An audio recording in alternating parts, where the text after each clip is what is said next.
very unusual track. And what do you guys think?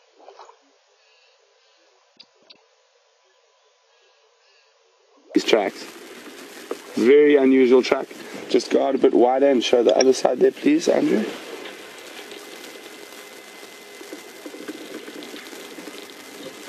But the strange one is this one here. So you can, what do you think made these tracks? Send your answers to questions@wildearth.tv or use the hashtag Safari Live on.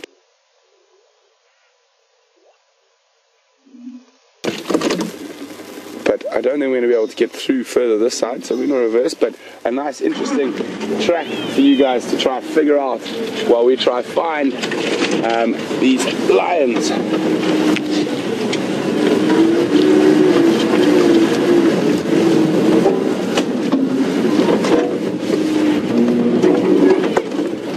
Ooh, there's a tire killer there.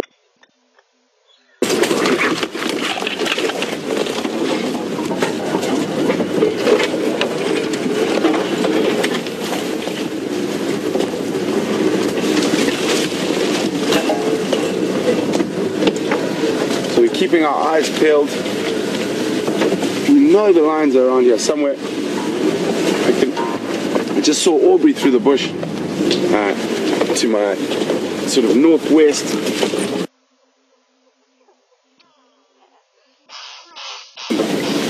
The two of us, we've got a really, really good chance of finding these lions.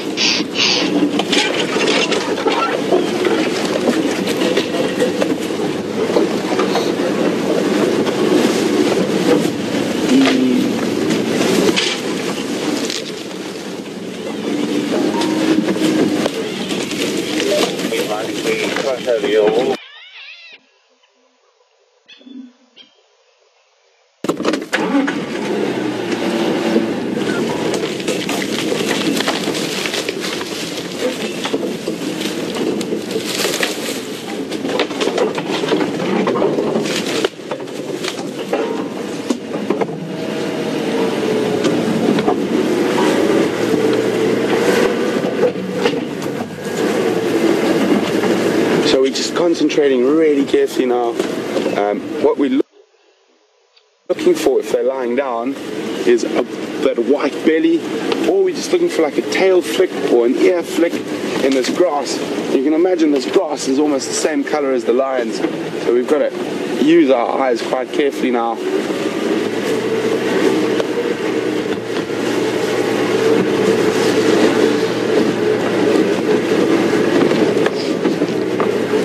Very thick area.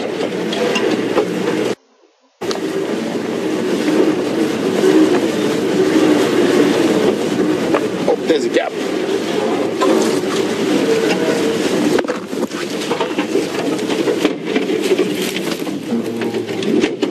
And I know sometimes attack the sneaky thorn tree, or spike thorn actually, not a proper thorn, but a modified branchlet. Damage to the trees and the plants. Well, we're very careful about what trees we drive over. All of the trees we drive over are generally they're fast-growing trees, and we don't drive over any slow-growing or protected species. If we do even see one, we will try and make our way around it at all costs.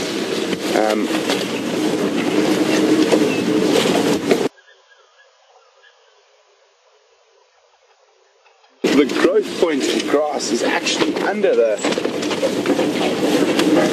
ground, so driving over the top like this doesn't cause any adverse effects. Just in case anyone was wondering out there.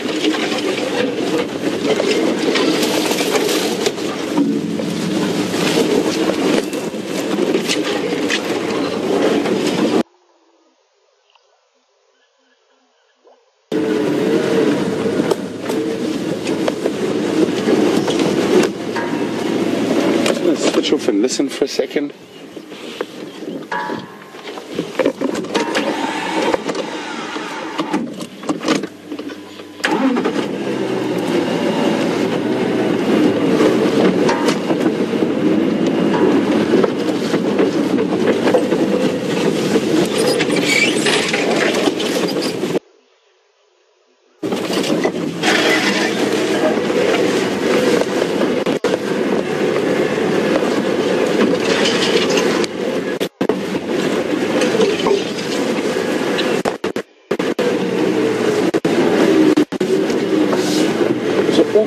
parallel to me. I can just see his vehicle occasionally through the bush. We're doing our best to find these lions.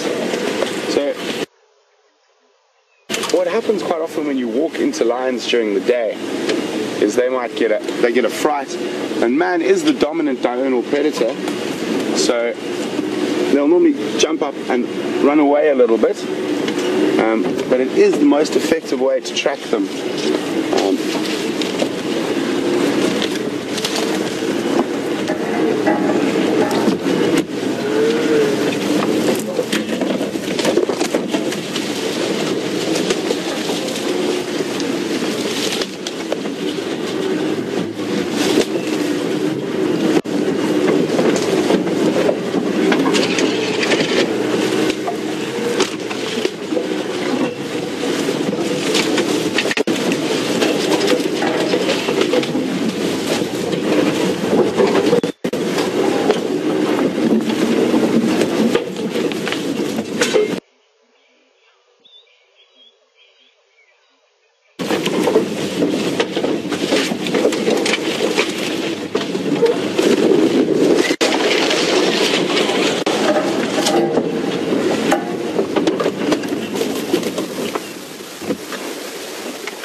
Orbs, you got any luck there?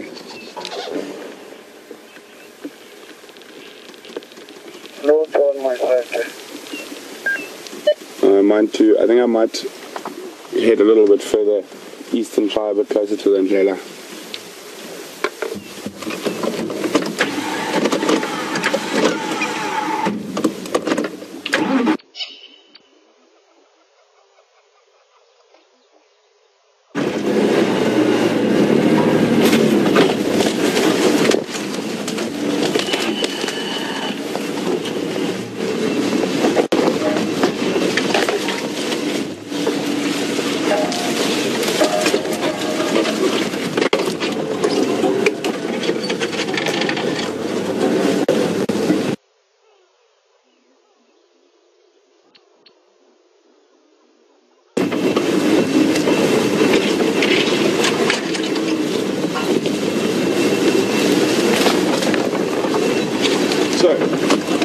We're going to carry on bundu bashing and crashing through here, and we're going to cross over to Scott, see what he's got, while we try establish exactly where these cats are. But don't worry, hopefully when we come back we'll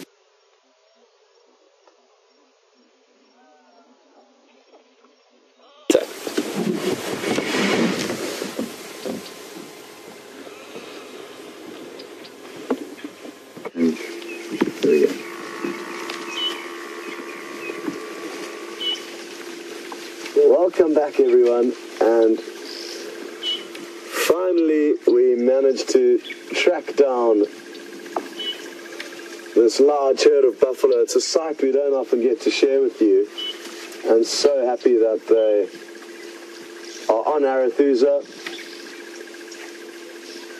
There's a combination of big bulls that are in their prime, young calves that have been born fairly recently, and mothers of all different ages. So we've got all shapes and sizes here, and it is quite thick, but what we're going to do is we're going to read the various sizes of buffalo. But now I can see there is a gap that's opened up for one young calf that James is busy taking you across to. And they really are cute, the young buffalo. There will be a heightened period where it's more likely that buffalo will give. And it looks like this could have been a summer baby. But occasionally there will be births during the winter. There's no official mating period for buffalo, which is great because it means there's always all different shapes and sizes to see. The one you're looking at now is a large bull, and I can tell that from his horns.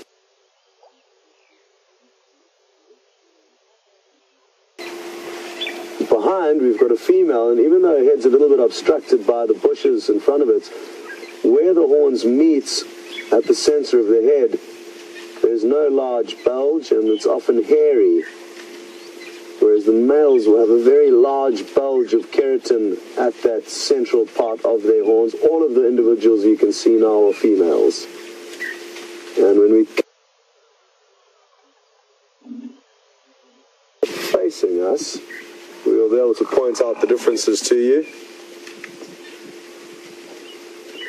And I was actually wrong. The initial one that I said was a male was actually a female as well, so apologies for that. Was incorrect. I got a bit ahead of myself and tried to ID it without seeing its horns properly. Now there's a strong likelihood that lion that were following the same herd of buffalo last night. Apparently they were trailing buffalo, and who knows, maybe they managed to catch one. Difficult business, even though there are lots of youngsters that we can see now that are easy to bring down. The herd of buffalo will turn on lion once they've regrouped and gathered themselves after the initial shock of lions attacking them, and can come and chase lions off young calves or any buffalo that is managed to be brought down.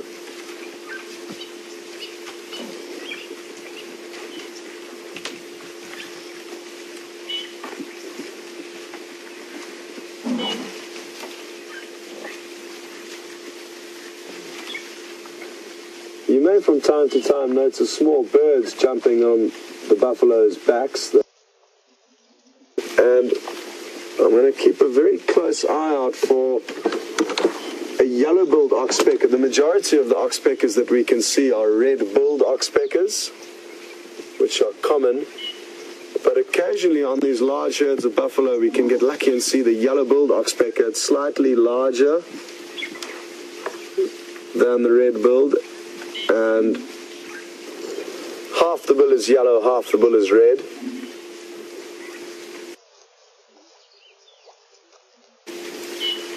So that's something to look out for, and again it can be, well, it is a good scenario to spot a different bird, and I don't think we've managed to show you yellow-billed oxpeckers in the 7 months that we've been here.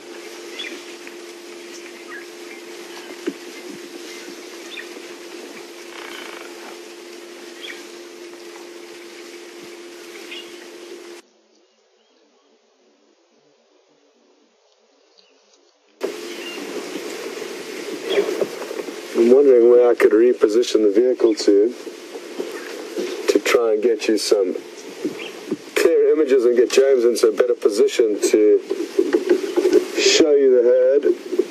They appear to now be moving to the east. They've been milling around you since we got you, but there seems to be kind of a bit more of a focused move to the east. And who decides where all these animals go? And it's believed that the older females in the herd, almost a committee of older females, will be the group in charge of deciding where the herd must move to.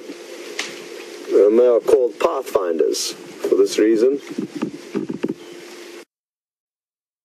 And safety is they will direct the herd in that direction.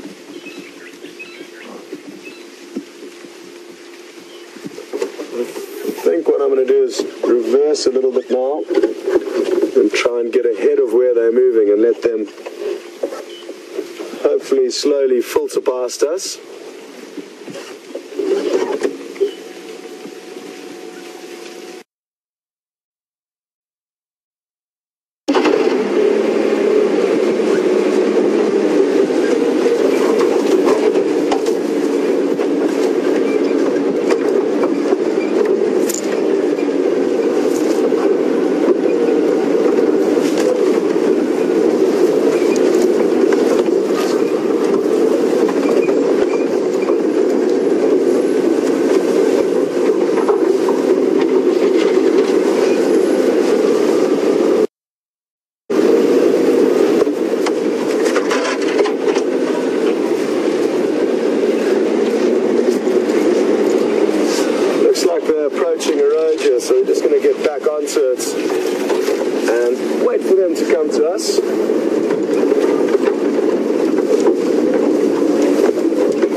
patient. They are going to all keep slowly.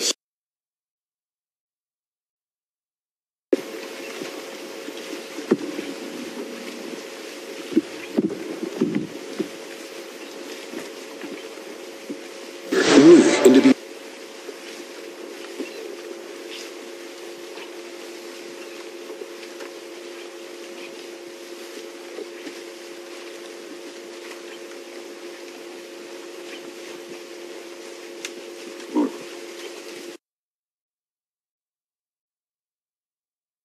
small grunting sounds that you may hear from time to time was the initial audio we heard from probably about a mile away. And initially let us know that there were these buffalo around.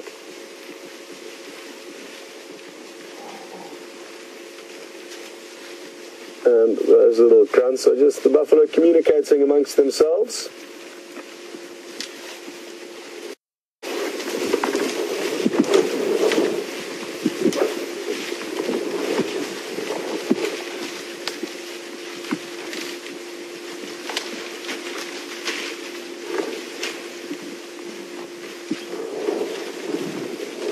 Just got a question through from, I think, Jilly in Milwaukee. And thanks very much for sending your question through, Jilly. Jilly would like to know the average lifespan of buffalo in the wild. And around 20 years is one stat that I've been told of, but I've never personally actually monitored the lifespan of buffaloes. It will be roughly around the 20-year mark, and in general, the rough rule you can use is that the bigger the animal is, the longer it will live for, and that goes for the herbivores. So the smaller antelope that you see typically don't live for as long, but it's just a general rule.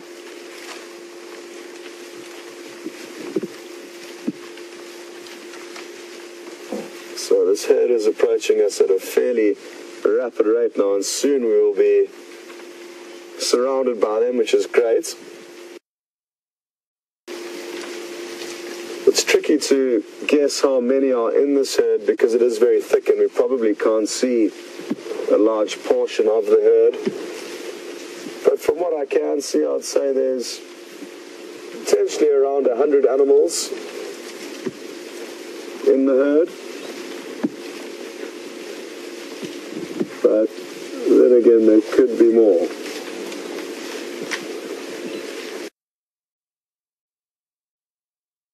Who's joining us here? Sadly, our Arethusa Game Drive channel isn't working, so I haven't been able to update anyone on this. But the vehicle that just arrived will be.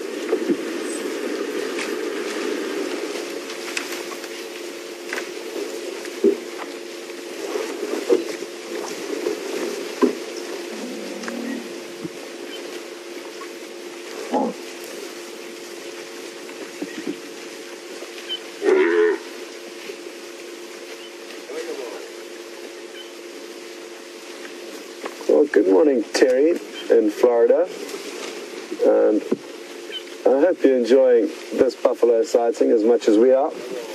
Terry would like to know if lion and leopard will feed on the calves, the buffalo calves, and yes, calves do provide easier meals for predators.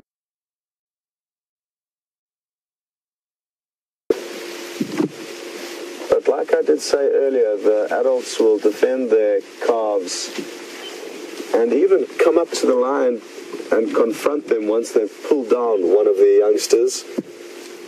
And it's not uncommon to see lion getting tossed into the air by a buffalo. And again, it just goes to show that it's risky business for the lions to hunt buffalo. The buffalo like this, trying to snipe young calves, but it doesn't happen very often, but there certainly will be leopards, and mainly male leopards, that will try and take out buffalo calves from herds. It does happen. It's just something that I haven't personally seen.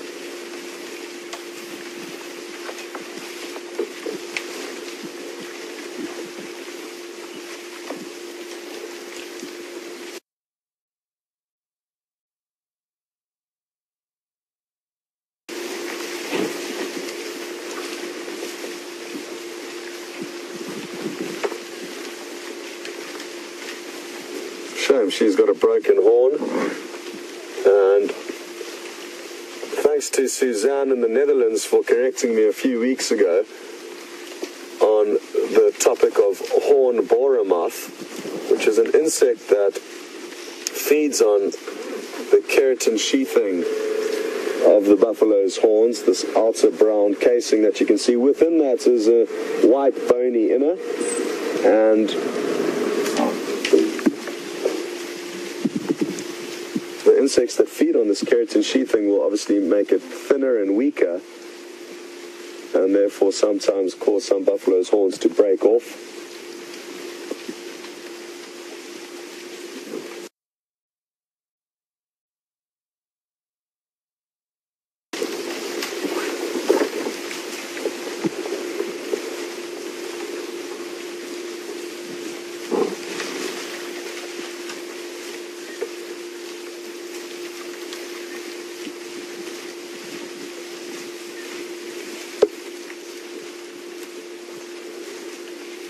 Well, there's a great opportunity to welcome a first-time viewer called Willie. And he's having a great time on board with us, and so happy that you are enjoying this show, Willie. It's a live show and also interactive, as you've clearly worked out and already sent through your comments. But for any other viewers who may be joining for the first time, a very warm welcome to you as well. And if you would like to also send through, and it's very easy, you would hashtag Safari Live on Twitter, or send an email through to questions@wildearth.tv. You decided to tune into Safari Live at a good time, Willie. This is an abnormal sighting. We don't get to see large herds of buffalo very often. They haven't been spending much time on our property. The big old bulls like you're looking at now, that you can see that the horns is really pronounced. They're common, and we have a lot of them around Nkuhuma and Arathusa, but we don't often get to see the females and their youngsters.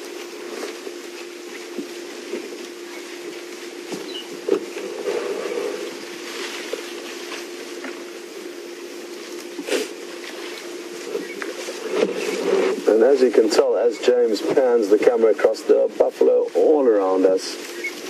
We are literally becoming slowly surrounded by them.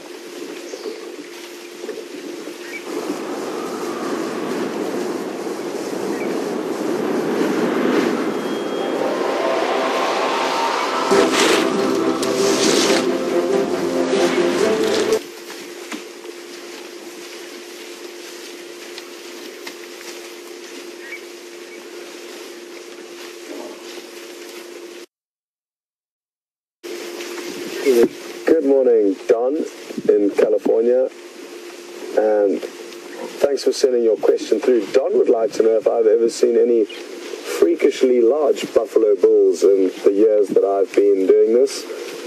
And yes, in the Sabi Sands, in this area here, I've seen some very big bulls, as well as some cows with massive spreads of horns.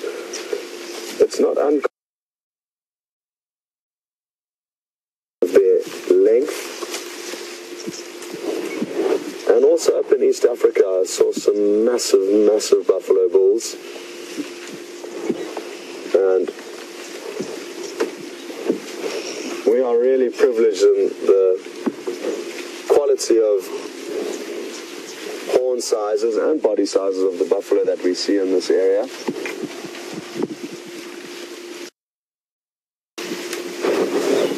The individual, just to give you an idea of size, these are two younger bulls that James is showing you now, and it still has some time to grow, so that wouldn't be considered a very big set of horns. And I'm sure we may find one or two big bulls amongst this herd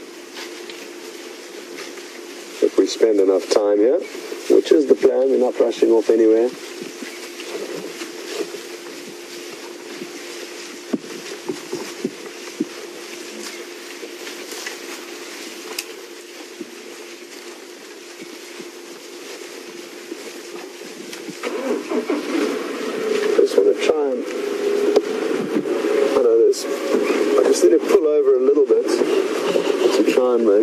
for this other vehicle, or what is his plans?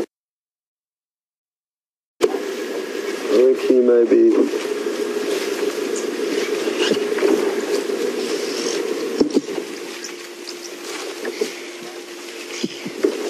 Okay, I need to just reverse and chat to this guy behind us. He's trying to tell me something, and I'd like to know exactly what it is.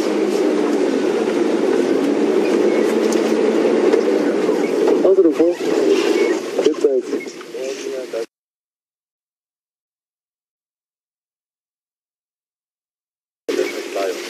Really? Really? Yeah. Fresh? Fresh. You are told I don't think it's good. Okay. I told it first. Okay, very good. I want to check. Okay. I'll stay here. What channel are you on? Eastern channel? I'm on the Western channel, but I'll be easier to Okay. if I see something like how to check. Okay, thank you very much. Morning, everyone. Okay, well, the guy that had joined us in the sighting said he saw some lion tracks very nearby. So, that's obviously great prospects. He says they're very fresh. Now, when lion are hunting herds of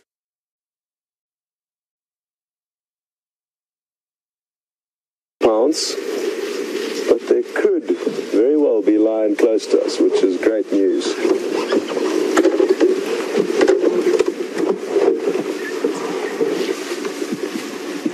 Just going to see if I can reposition ever so slightly to give James a better angle.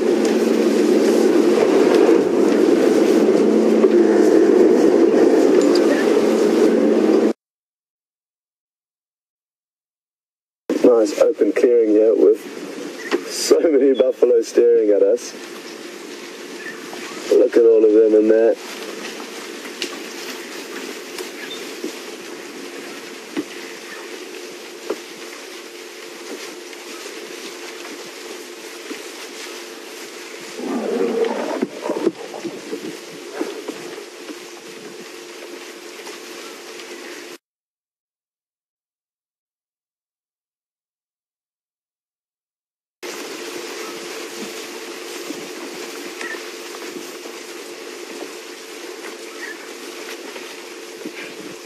Good morning, Anna Marie in New Jersey, and welcome on board with us.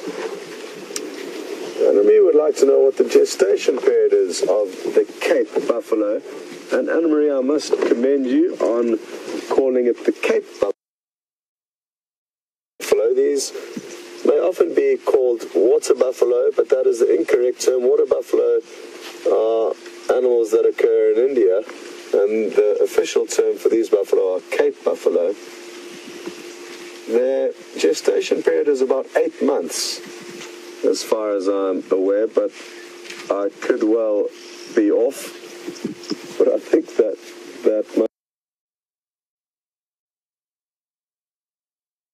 months is the gestation period, not 8. And I really wonder whether there are lions here. Like I said, you'd think the buffalo would be reacting very differently if there were any lions around, but predators will take time to charging in full steam as soon as they come across any prey.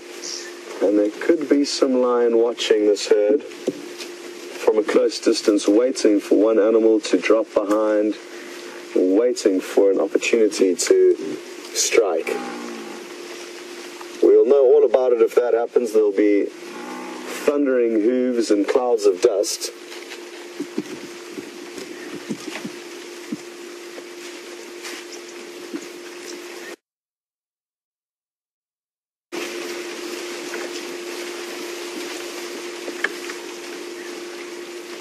And just like we were attracted to this herd of buffalo by their audio, lions with much better hearing than us can obviously pick up on these herds' movements from large distances away And there's nothing saying that there are not some lion on the tail of this herd.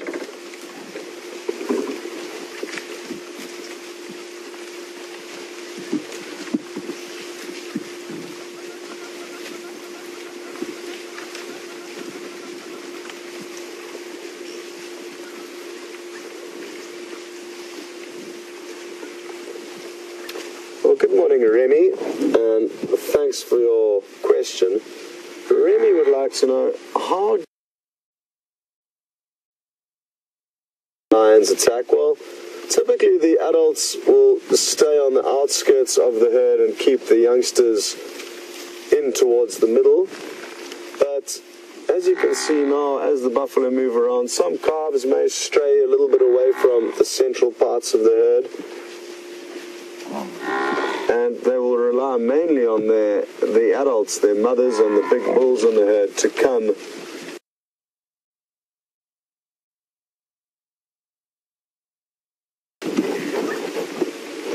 but calves will always stay close to their mothers. They're not going to venture too far away, and even this whole herd is staying almost in one big unit. And as you can see with this mother approaching us, her calf stays just at her heels. And the same goes for most of the calves. Those that don't practice the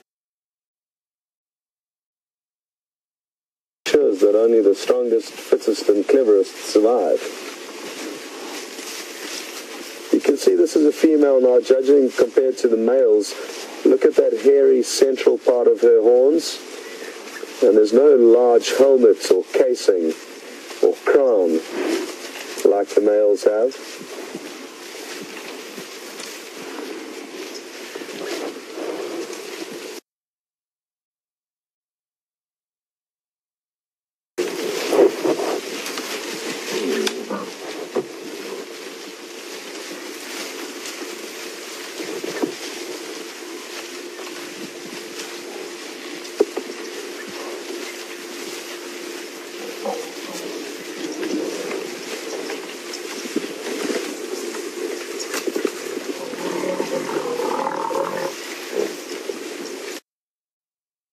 Like he is getting much closer to the lions. So if you would like to see some lions, don't go anywhere, cancel your plans, because Brent is hot on their tail and feels that it'll just be a few more minutes until he's in the right spot. And aren't we all going to be really lucky then? What a morning this large. Now you can see that crown of horn in the center of the head, no hair, and a whole heap of attitude on that face of his. They really do know how to display a look of dominance. They don't take nonsense from anyone, even animals.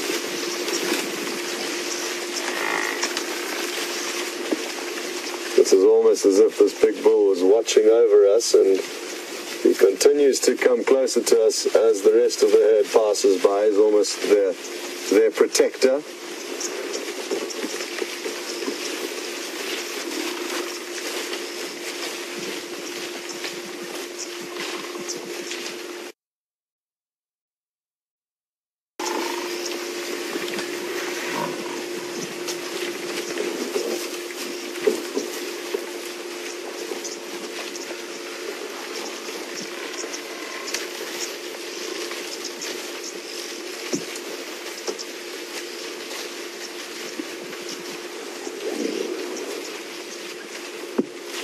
Good morning, Natasha in Belito.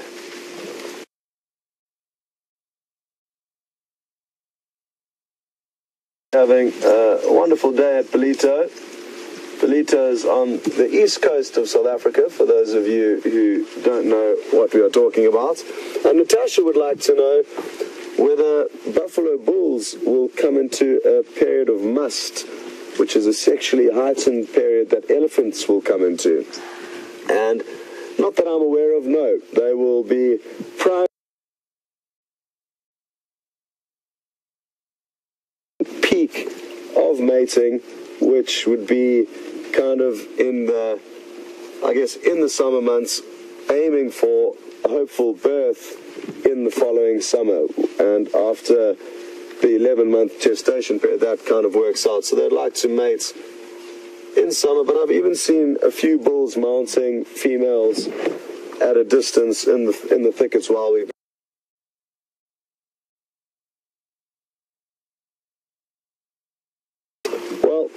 we're going to keep an eye on this herd of buffalo and make sure that there are no lions trailing it.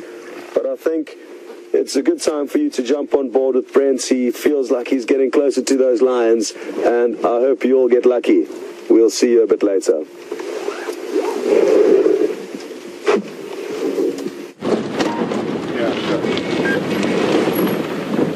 There we go, guys. Welcome back. Aubrey's done a sterling job. While we were checking further to the west, Aubrey's found the pride. I'm still not 100% sure who it is, but it's probably the Nkuhuma pride. We can't see all of them yet. Apparently there's only 6 of them that we can see at the moment. I can only see 3. So, very exciting. Oh, now I can see 4. And it does look like the Nkuhuma pride. I can see one of the young sub-adults. There is a bit of interest showing just from their body language of the 2 lionesses, that there might be something off to the east of us slightly.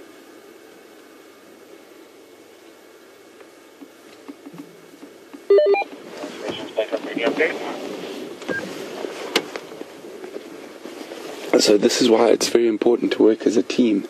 We managed to cover more ground and were able to find the lions.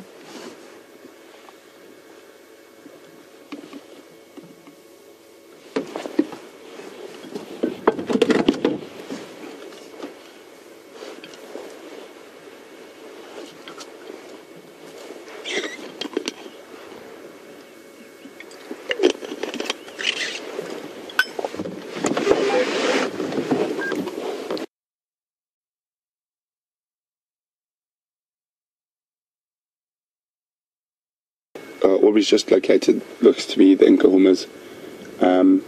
There's 2 stations here, one making their way, one standing by, as far as I know. Copy, no problem. I'm focused on here, Buffalo's manulated boundary. Where exactly is that lock?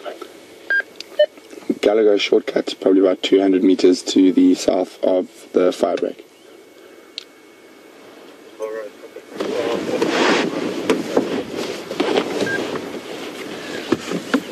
Yay, guys! So happy. A bit of hard work, a bit of bundu bashing, and we've got the lions. Big thanks to Aubrey, who's been working the area with me the whole morning. And we're on the lions. They are looking like they are moving, so we're definitely not going anywhere. We're going to stay with them.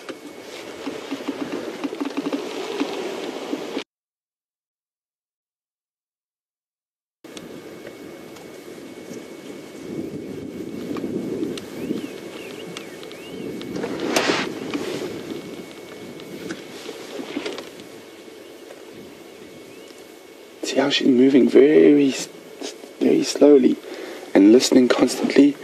Other lionesses doing the same thing. It's possible that there's something up ahead of them.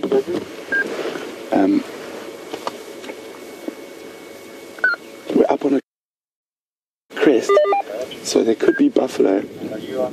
Yes, we're above the Juma Dam. It's probably about, as the crow flies, about 900 meters from us, and those buffalo move up and out onto the crests, and this is the time of the morning when they would start moving down towards the water again. I'm not gonna be long here. Okay, how many more over there now? 2 vehicle space forward. Yeah, thanks. I'm quite close now.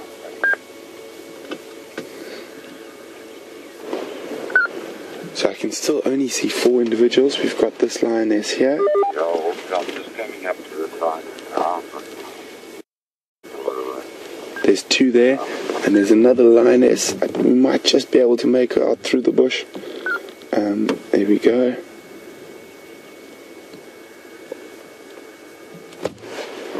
Don't know if you guys can see her through there, but she's there.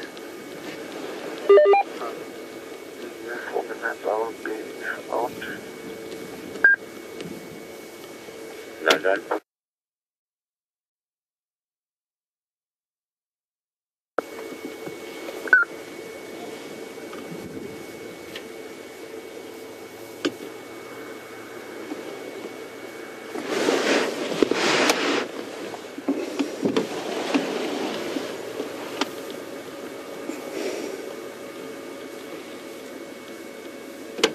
So we're just trying to figure out exactly what's going on at the moment.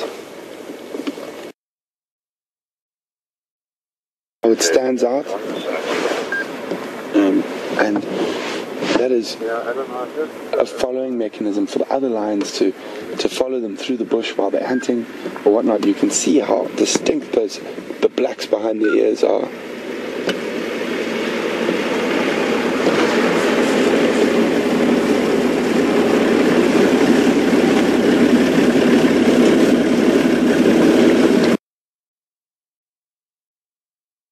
Lion hunting behavior when they might have heard something, not seen something. The females have spread out. And they've stopped. They're listening. They're definitely focused on a point. There could be, I can see 3 adult females at the moment, and we know there are a few more. If this is the Nkuhuma pride, I think it is, but without being able to see the whole pride, interest. You can see very typical lion hunting behavior, stopping, standing, listening. It's possible they've heard something like a buffalo.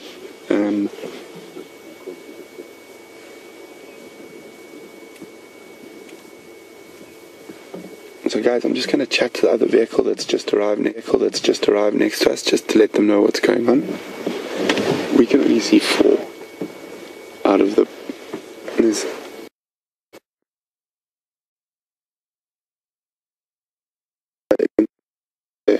They're all looking like they've heard something off to the side.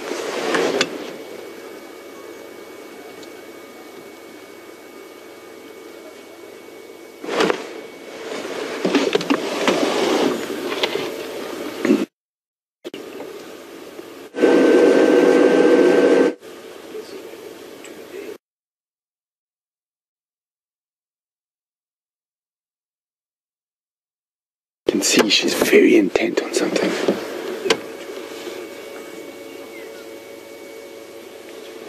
But lions do take their time to do a lot of things, and they do sleep for an average of about 20 hours a day, so this could be a long process.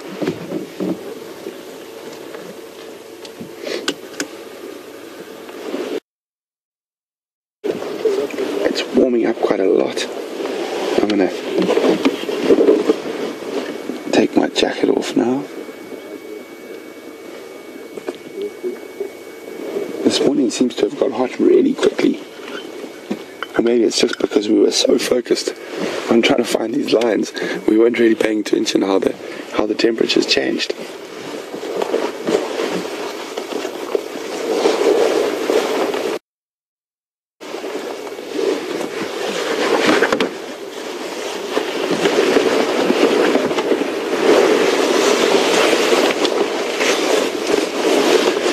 Excuse all the ruffling while we discard some layers.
with lions hunting, it is a patience game. And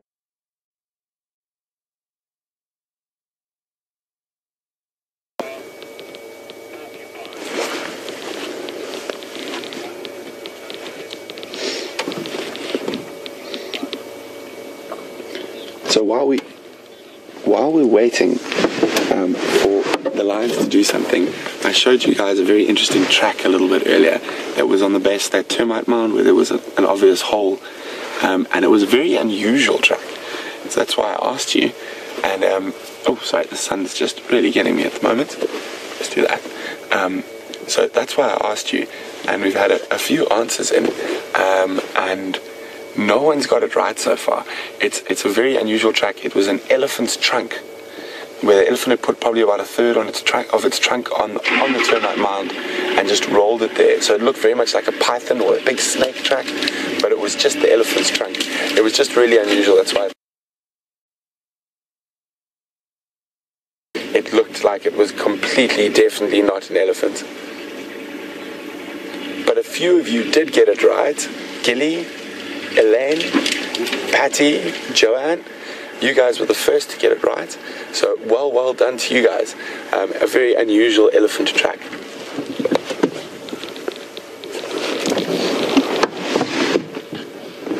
Also, Kimmy and Marlene, well done.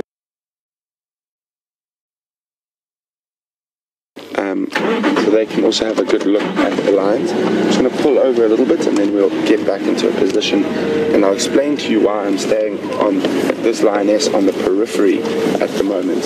Right, there we go, definitely the Nkuhumas. Here comes that young male.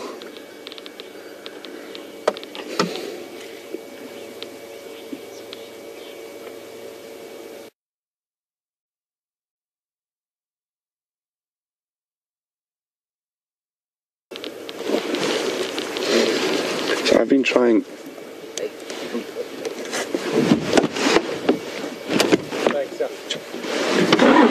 So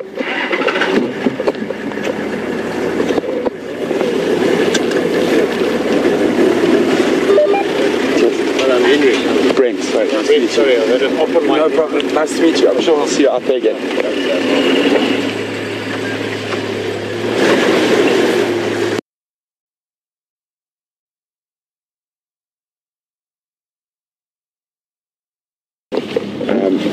So knowing the terrain that's happening here, there's a little drainage line in front of us. The others are moving that way. She's going to move this way.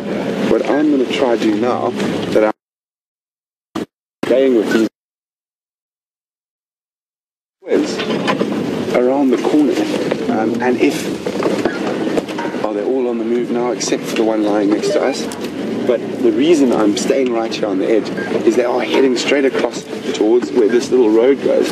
For those of you who were on the sunrise safari yesterday, I think you guys named it Mount Mongoose, and that's just around the corner here.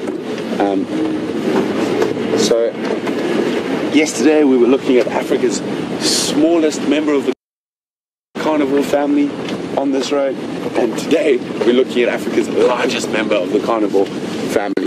So I'm gonna come back here now. Just want to see if I can figure out what they're so interested in. And we're actually approaching Mount Mongoose, as you guys have named it, right now. And the lions are just off here. We might even be able to get.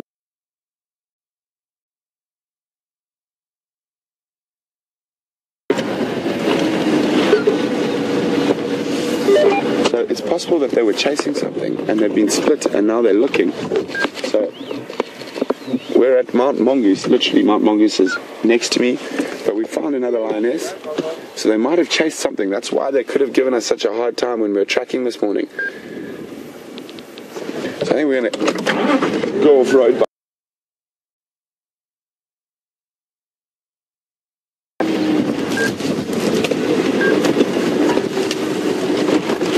So I'm afraid I'm going to have to turn the volume up on R2-D2. They're still on the move. It's because Now that Aubrey's left, I'm the person in charge of the sighting, so I'm controlling the sighting, so I need to let people know where the lines are, what's happening.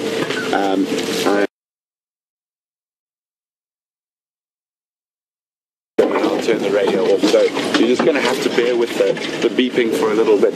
I apologize. If you've got time, there's an ingwe on the back of Purvis's cat, but he's very skittish, so we've actually lost him in the back. He might not cross So I can see the other lines moving on the other side of the drainage line. Specials controlling the Ngala lock. Comments, Craig. Henry, go ahead, Craig. Morning. What's the standbys looking like?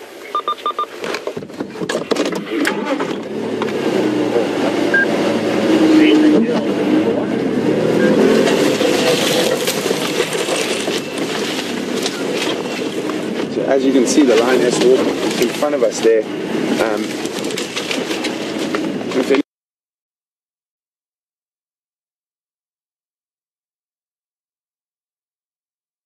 Just bashing around, you can see she takes no notice of it.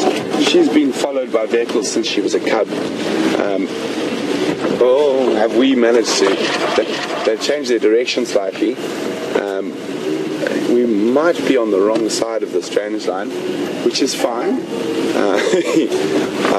We'll see if I can find a sneaky route through. Maybe we can just follow the lioness. No, we won't. That's a bit too steep, even for these.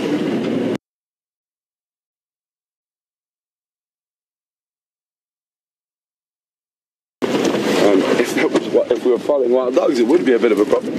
But lions.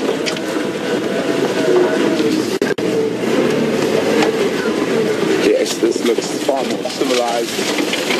Maybe not to you guys, but to me it's something I definitely know I can cross through. Watch famous last words. Sandra and I have to start digging. The lion's just next to us. But don't worry, pretty sure we've got this one.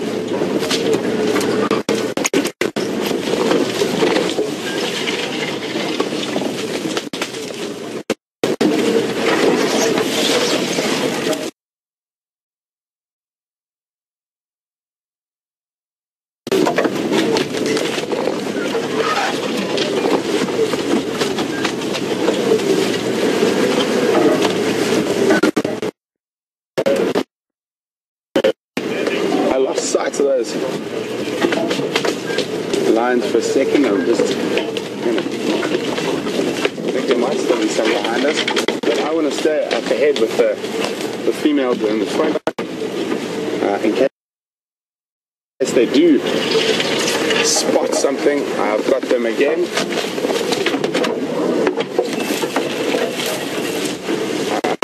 And are they gonna it looks like they're testing me today. As we've crossed the drainage line, they've changed their mind. It looks like they're going to cross that drainage line again. Naughty lions. But after we've had a little bit of a cat drought, so very exciting to have some cats on the property. And the lions are walking just in front of the vehicle now. This is quite a thick block. Drainage lines.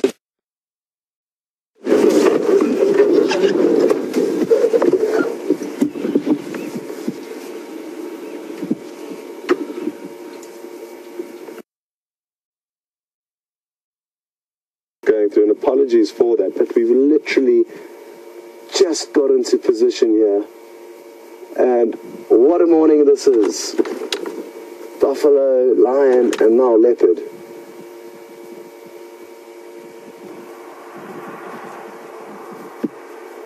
Now, this is a female leopard called Shadow. And just before we go,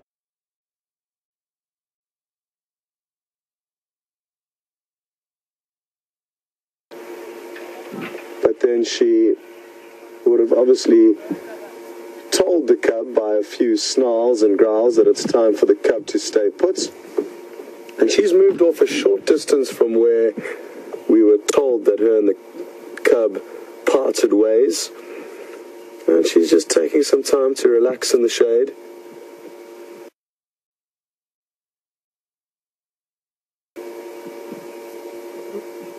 It's hard to say or guess what she will do next. This may be a short break that she's having, or she may spend some time relaxing here away from her cub.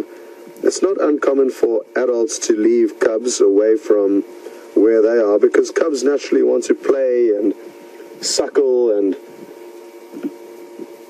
essentially tire out the adults. So the adults take some time away from them when they can to rest and relax.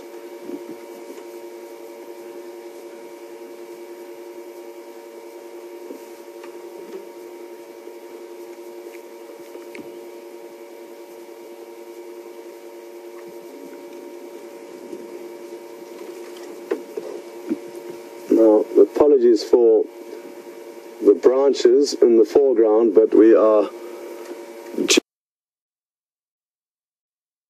angle. We're in a thick riverbed, and I'm lucky to even have this view of her, considering the terrain we are in.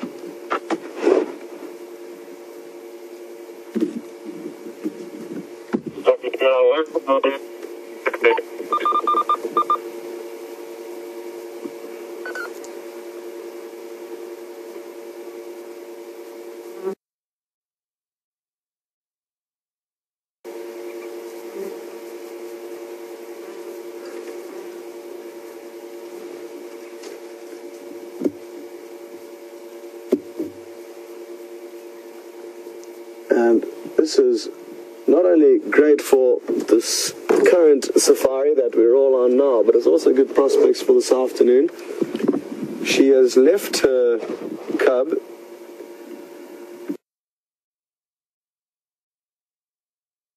Nkuhuma and Arathusa, but we have access to both properties.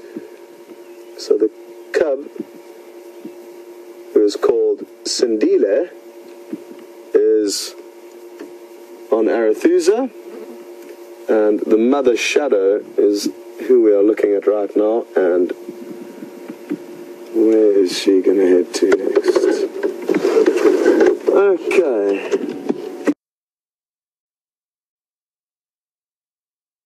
We keep a close eye on her and just make sure we don't lose her in the thick vegetation.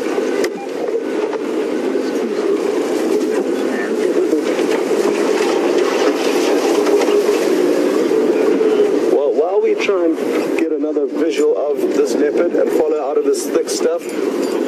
Why don't you head on back to Brent and see what the lion's are up to, and we will catch up a little bit later.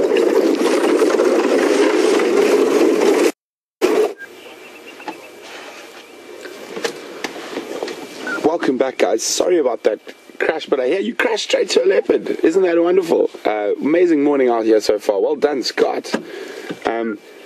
We just have this nice, beautiful sight of this Nkuhuma lioness sitting on top of a big termite mound. The rest of the pride are lying in the shade off to the right. They crossed through that drainage line. Is on, and now looks like they might lie down here for a bit. Just in case there's anyone new or just arrived, we've been tracking these lions since the get-go this morning, and Aubrey and I were checking the area. Aubrey found them on foot. They ran away from him. We had a look around. We couldn't find them, and then Aubrey managed to find them. How she's testing the air there, smelling. And in case you're new, we are live. You are looking at lions at the exact same time as I am in the African bush, wherever you might be. And for the old-time viewers, it looks like it's almost definitely the Nkuhuma pride. So nice to see them back again. They've been visiting the Manuleti to the north, so great to have them back. They look like they've eaten, but they're definitely not full. So maybe they will hunt again, maybe this afternoon. But there's a nice shot of the lioness using the high ground, the termite mound, to survey her domain. Also, we are interactive. You can send us questions about the lions we're seeing live right now, and you can do that by emailing questions@wildearth.tv or using the hashtag SafariLive on Twitter.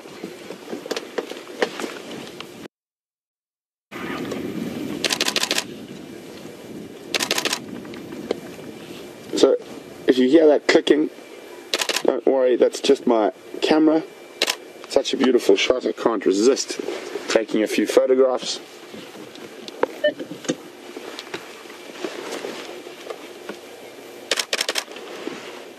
Looks like she's going to go down and lie with the rest of the pride.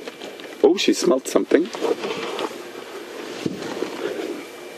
I can definitely see some mongoose dung on that termite mound, so this could be another termite mound that the Mount Mongoose business use.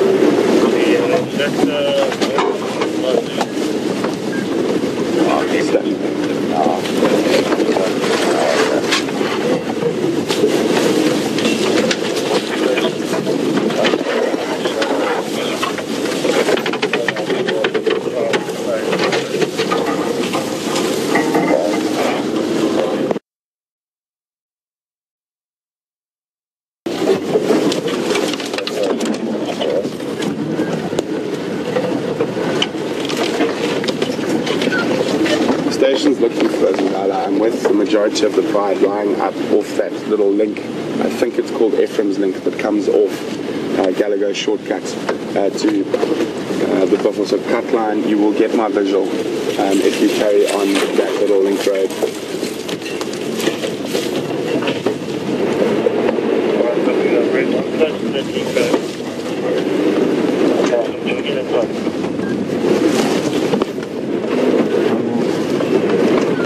Okay guys, the lions are lying up now, so we're not going to leave them. We're going to stay here in case they move again, but apparently something's happening with Scott's and Shadow, so we're going to cross across to Scott really quickly, and we'll be right here waiting for you.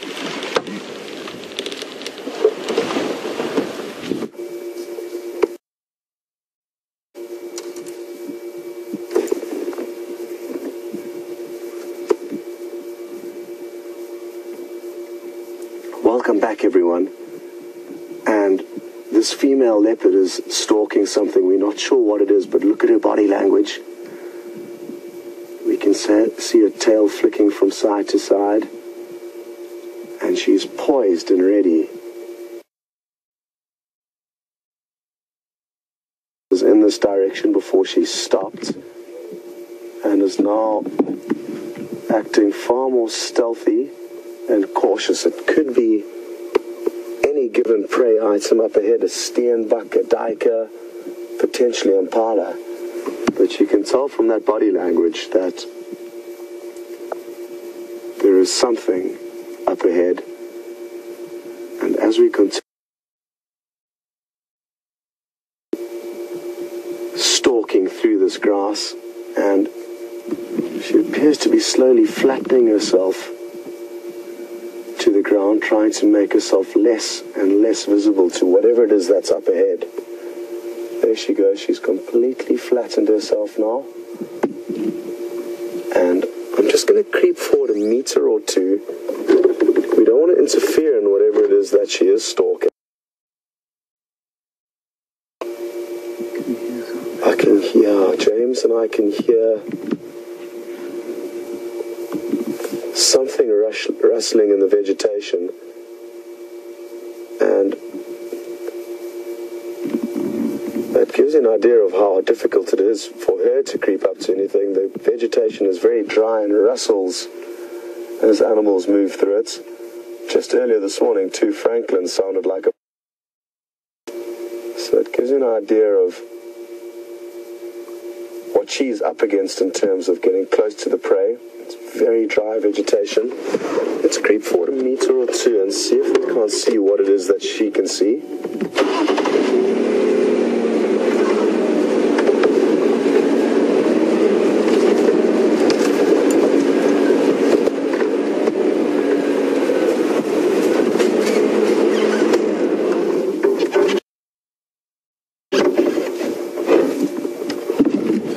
She's listening very, very intently. And I'm scanning with my binoculars. Ooh, this is looking good. There's some impala up ahead. Not far at all. And it'll be near impossible for James to show you. The wind is in our favor, or her team this morning. And the wind is, there we go, James has found an impala that you can see moving through the vegetation. And as he zooms out, you'll get an idea of the proximity. It's not far away. The leopard's probably only 30 meters away, but it needs to be about 5 meters away before it pounces. Because the impala are very, very quick.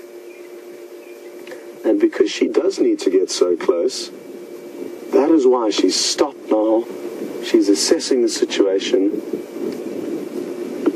And if she's patient, there's nothing stopping the impala walking directly into her. Look at that. Look at her body language. This is awesome. She is so...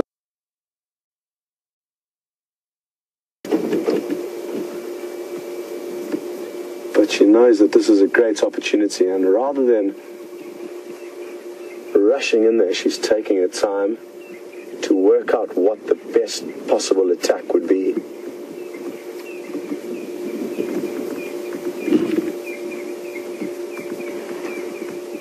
Now, at this time of the year, leopard and lion are spoilt with easier prey to catch, and the easier prey are male impala that are so caught up in the rutting season chasing one another around that they can often lose sight of the fact that they're living in a very dangerous place with lions and leopards running around. And this brief window during the rutting period does allow leopards an easier chance of catching the impala. Here she goes. What are your plans, Shadow? Now, because her senses are so much better than ours, it can be difficult for us to understand exactly what they are hearing, and there may be other noises that she can hear off to the side now, or she just feels that she needs to link ahead of these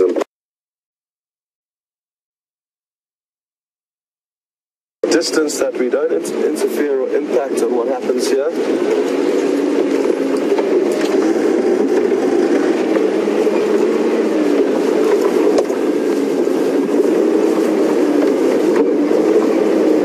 But we still need to be close enough to keep an eye on her. So it's a fine balance we have to perform here.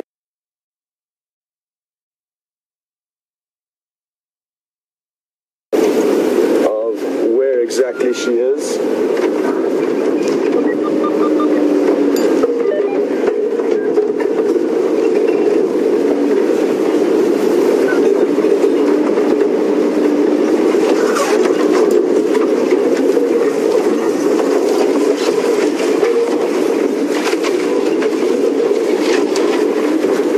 Stations, Shadow is very close to power lines and triple N junction that is mobile.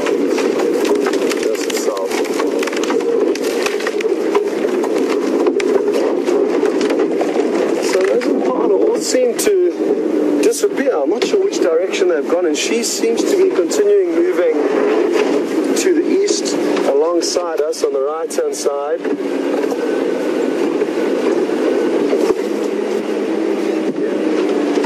I did see her earlier. Can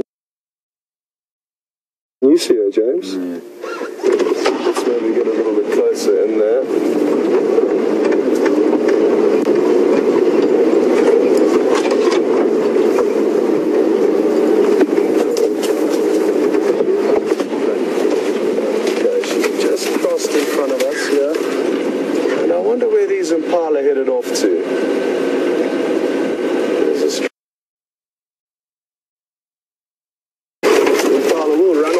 face one another. They certainly didn't have any idea that she was there. That I can assure you.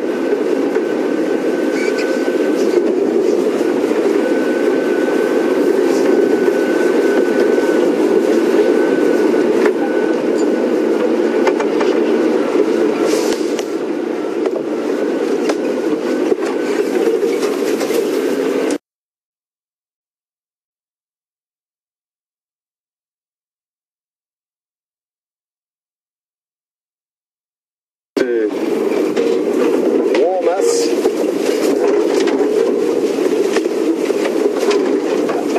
Just goes to show that leopard will also move in the warmer hours of the day. It's not just night time, which is a little misconception.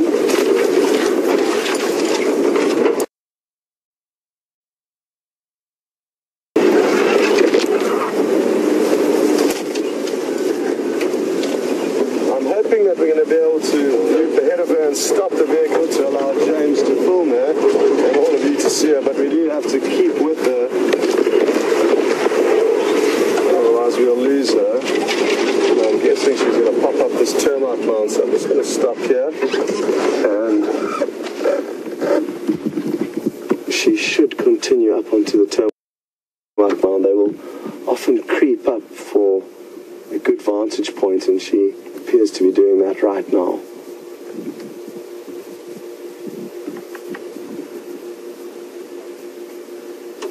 Well, aren't we lucky? What a beautiful sight this is. Look at her tail twitching with excitement.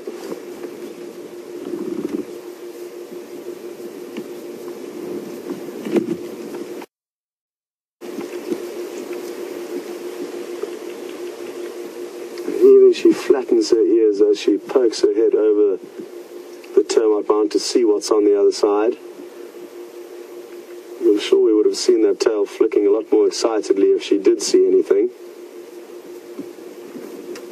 But just a few casual, gentle twitches indicate.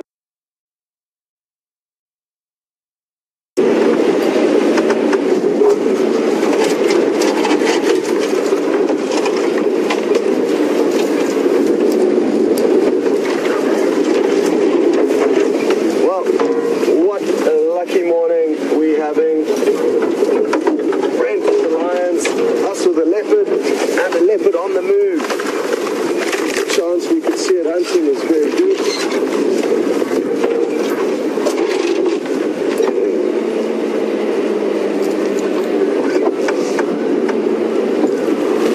A little riverbed that looks a little bit steep for us to cross through.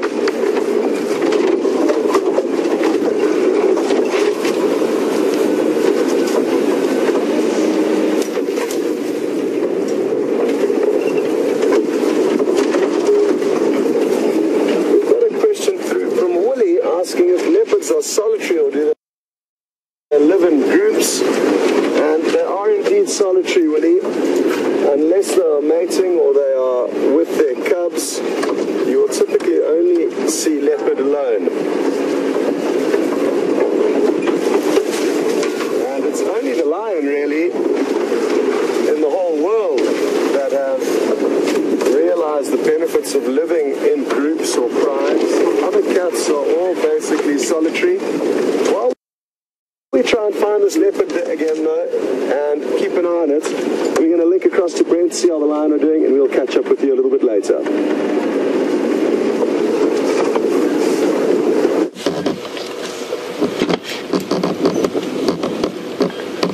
Welcome back, everyone.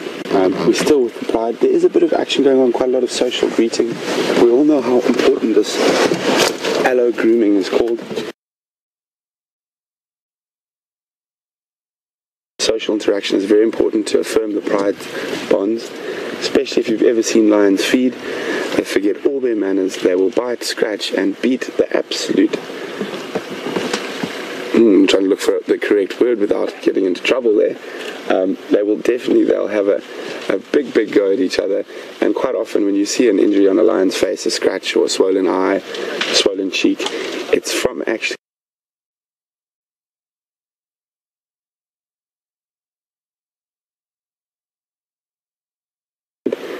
So after they've fed and in quiet times, it's very important to for the lions to reaffirm those social bonds that might have been broken during feeding. There are some buffalo bulls in the area, probably about 300-400 meters from here. It doesn't seem like the lions are aware that they're here.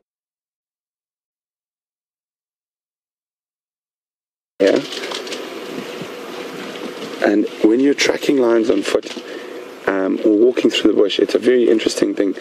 You can always tell where a lion's been sleeping, because unlike where a buffalo or whatnot, there's normally a patch of long grass between, but where there's a pride of lions that have been sleeping during the day, they will normally flatten all the grass in that area, so you can actually see there's no grass standing up in the area where a pride of lions has been sleeping.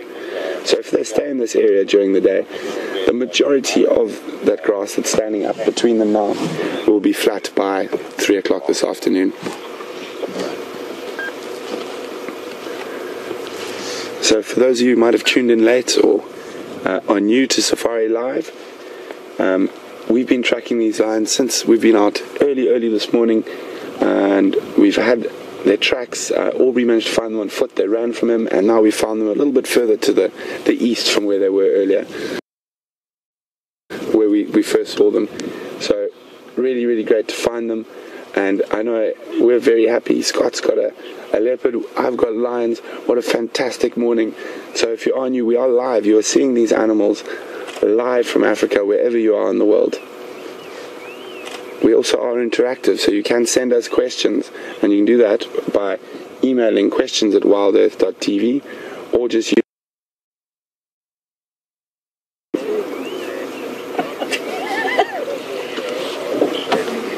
sometimes it's quite cool not to just to sit beside me and enjoy it. You've got Brent or Scott when you represent the right.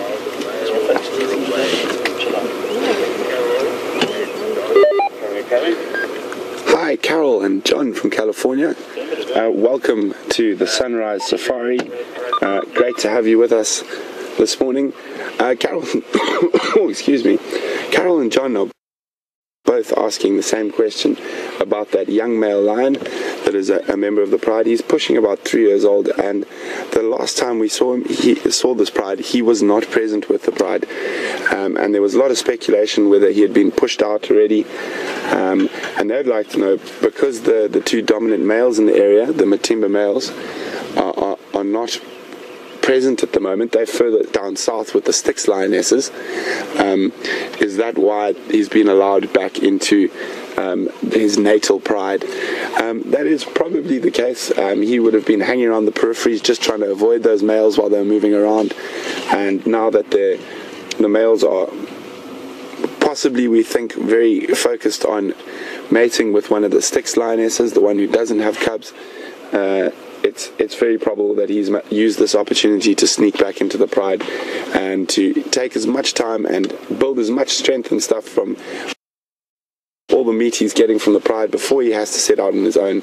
But he has got to the stage now where he will be pushed out by the males.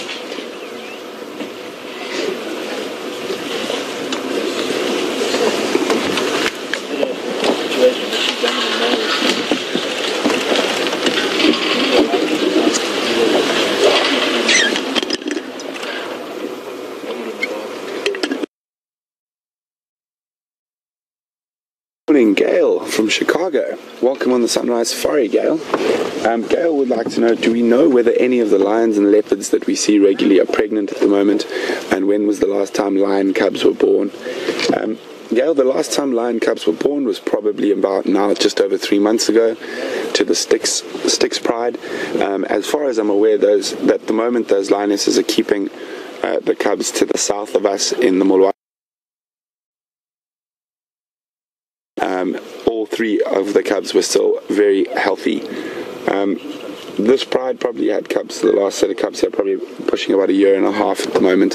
So it is possible that some of these lionesses might be coming to estrus soon, and that will definitely bring those dominant males in, and bad luck for the young male, because if there's a female in estrus here, he will have a very hard time staying with the pride.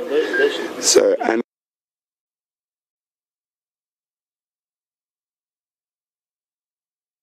of any female leopards that we see regularly that are pregnant.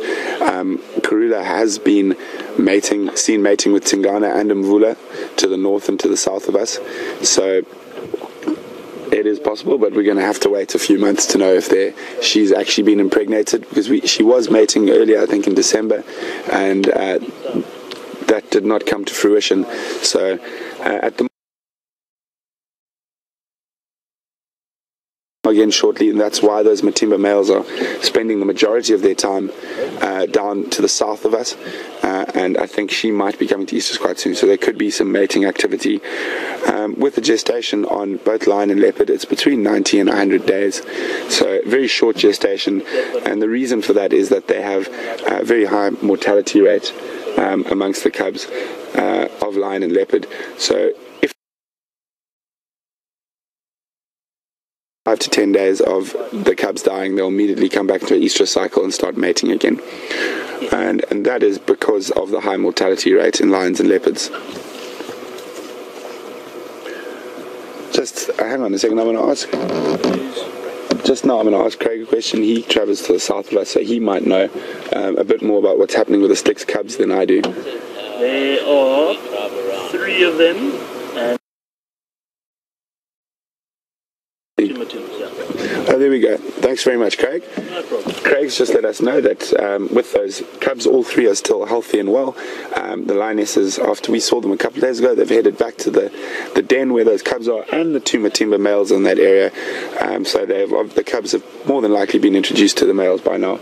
So there we go, Gail. I hope that helps you answer all the questions on babies and pregnancies in this area at the moment.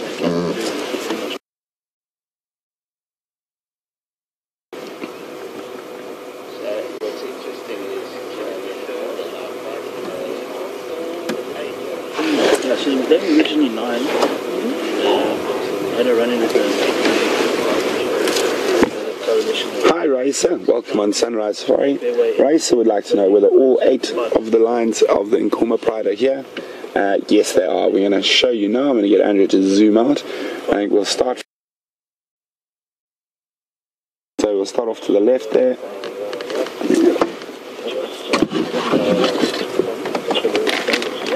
So there's 1, 2, 3.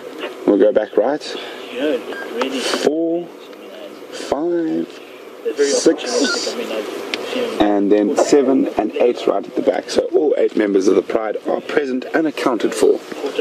I think what happened is they were hunting when we came across them earlier. That's why we could only see 4 in the beginning. Then we found the 1 lioness who was quite a far from the rest of them, and that was probably they got separated when they chased something.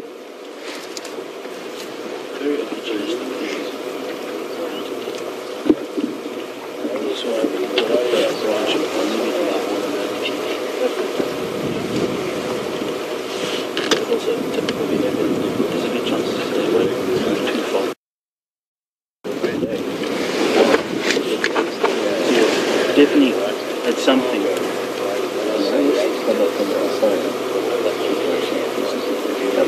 Yeah, if you look at this male, yeah.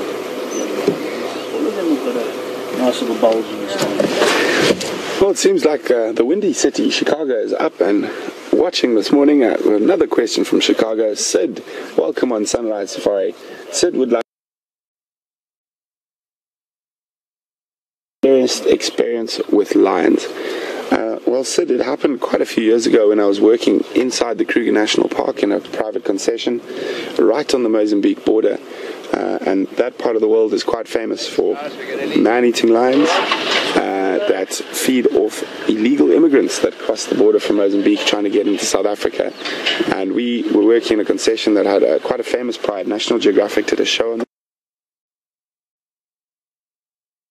While I was there were 38 lions in that pride. So they were serious super predators. They used to often kill 2 or 3 animals a night.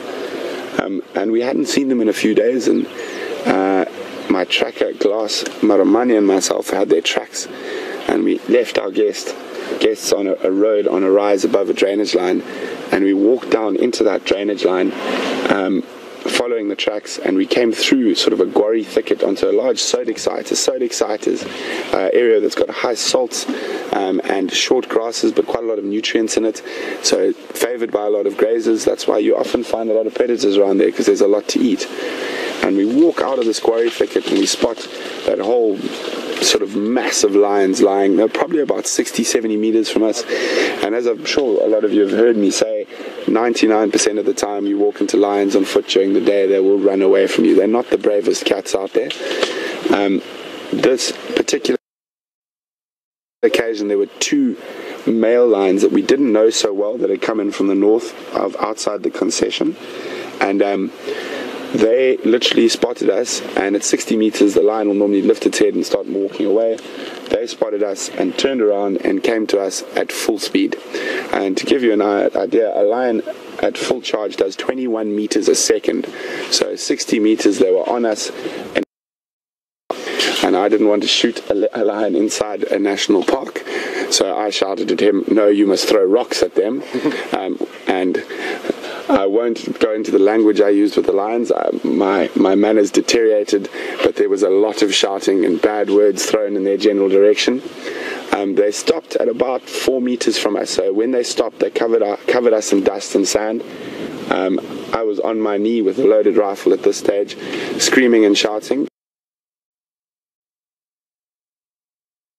I work in the bush with a very good tracker for a long time. You guys develop a rapport, and you do get into some tricky situations sometimes. So what our protocol there was, because we did get charged by lions quite often, it is an unusual area for that, is that I would stand facing the lions with the rifle. My tracker would put his hand through my belt and lead me backwards so I didn't trip over anything and maybe incite a charge. So they stopped at about 4 meters, covered us in dust, and then moved off, and then stopped again at about 10 meters. And lots of growling, and then lots of shouting and swearing from our side. And it took us about half an hour. Every time we sort of took a step backwards, they would come forwards, and step backwards, they come forwards. And the amazing thing is that Glass and I were completely calm until we got back to the safari vehicle. And unbeknown to us at the time, we weren't very far from the guests, so all the guests could hear was growling lions and a swearing ranger and tracker. And obviously a lot of the radios, we all have earpieces, so at some stage one of the ladies had grabbed my radio and started shouting into it, oh my god, my ranger has been eaten by a lion." I had not, as well, I'm still sitting here, but obviously she didn't understand that. She couldn't understand why. Panicked by the other guides in the area, and they started becoming highly mobile towards my last position, where I'd said I was going to track the lions. And we basically got back to the car, and everything was fine until I unloaded the rifle and I took the loaded round out and I put it back in, made the rifle safe, put my rifle back in its bag, and then I literally just broke down into a shaky mess.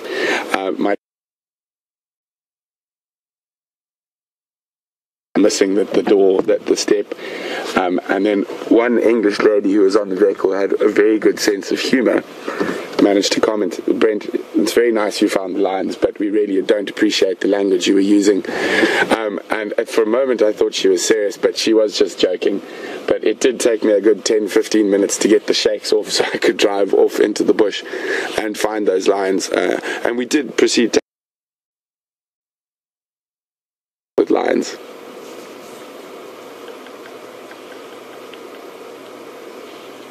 Gift of the gab.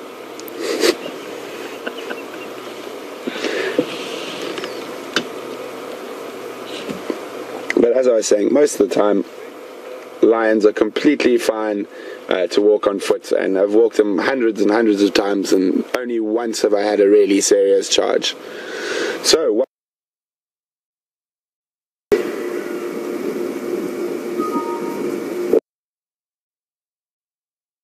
has been keeping us very busy, stopping and starting through some very thick vegetation. She's been moving for short periods of time and then resting for short periods of time, and her periods of rest may become longer as it does become hotter, but she is still interested in something.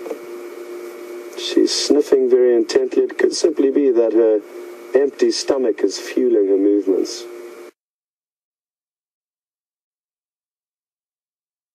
Although now she's listening very intently. Oh, there's a hyena right here next to us.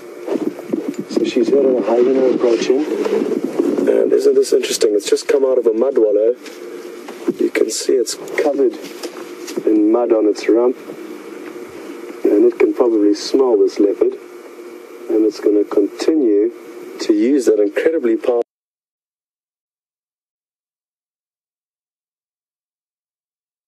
to try and find out if this leopard does have any food. And hyena will trail leopard in the knowing that there could be an easy meal to steal.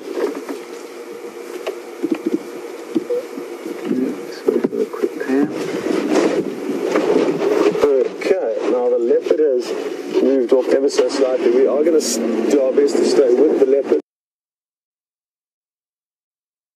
and not the hyena. Oh, she's just lying down. Perfect. Hopefully we'll be able to get into a spot where we'll be able to show you her resting.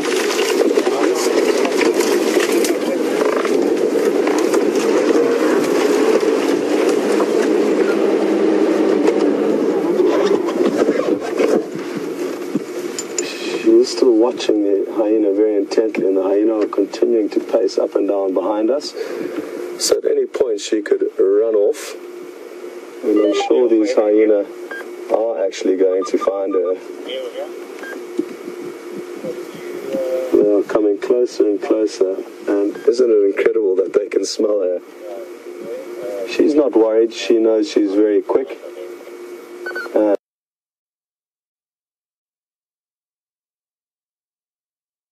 The hyena will also be less inclined to want to actually attack her. Well, they're coming very close now. Get ready for action. There she goes. There we go. And the hyena in shot.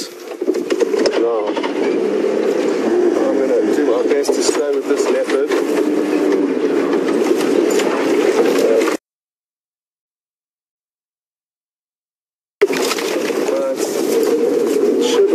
Just hold on for a second as I try and maneuver us through this thick bush, get us to where we need to be.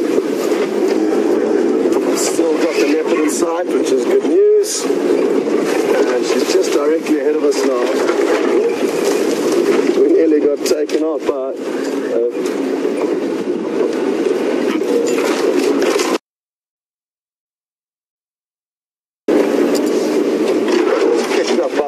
but thankfully it missed us.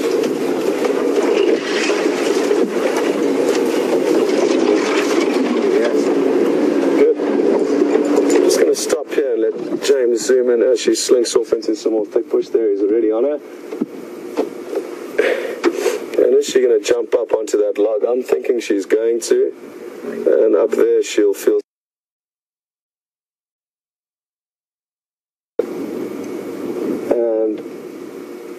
I think she's going to seek refuge up on this fallen down tree. Maybe not.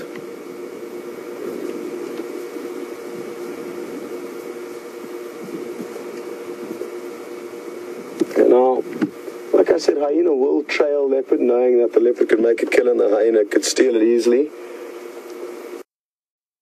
Nearby and closely investigate what this leopard's actually up to.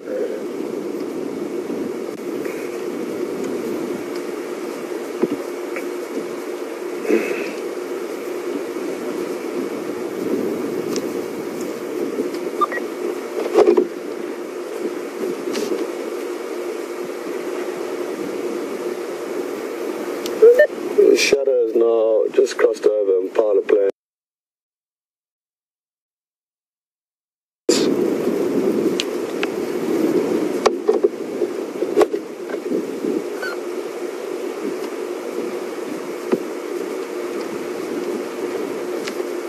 I'm going to try and get us a little bit closer. She seems to have stopped over there.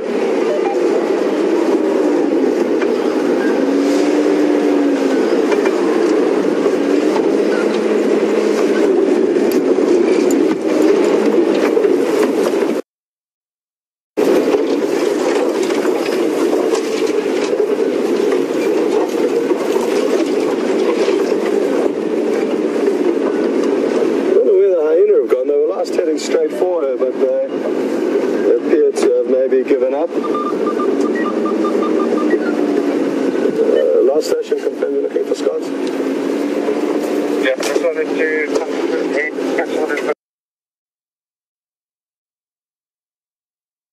Shadow, Mafazi Ingwe.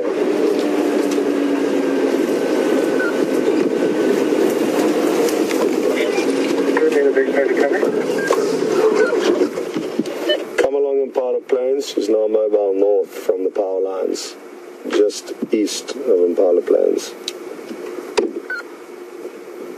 Look at how beautiful this is in the morning sunlight.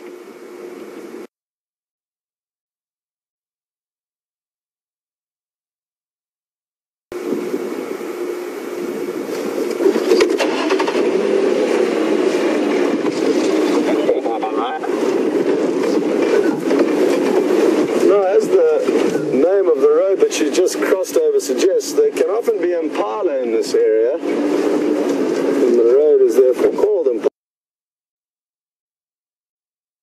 We pass through this area, there's good grazing here.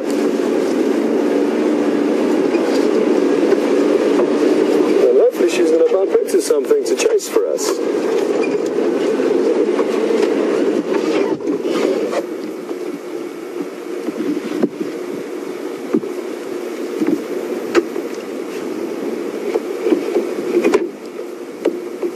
I'm going to be radio down.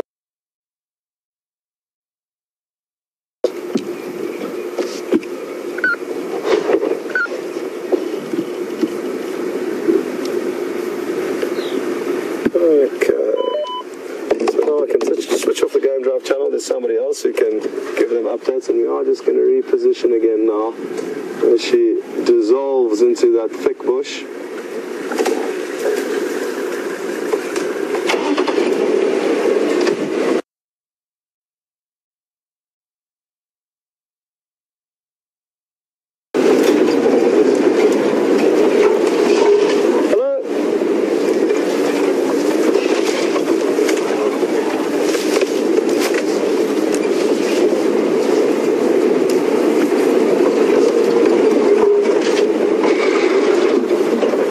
Other vehicle's really going to battle now because they're in a long wheelbase car. We're in a short wheelbase car, which is a lot more maneuverable and easier to steer through this thick vegetation.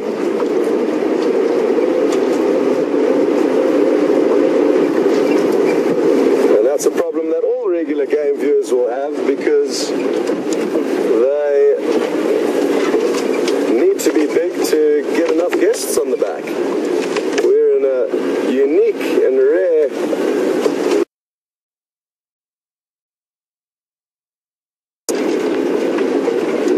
she should technically up. She's just here in front of us, so we're going to try get a little bit further ahead and be able to get her walking past us. This should actually work out quite well. No, she's changed direction and she's just laid down.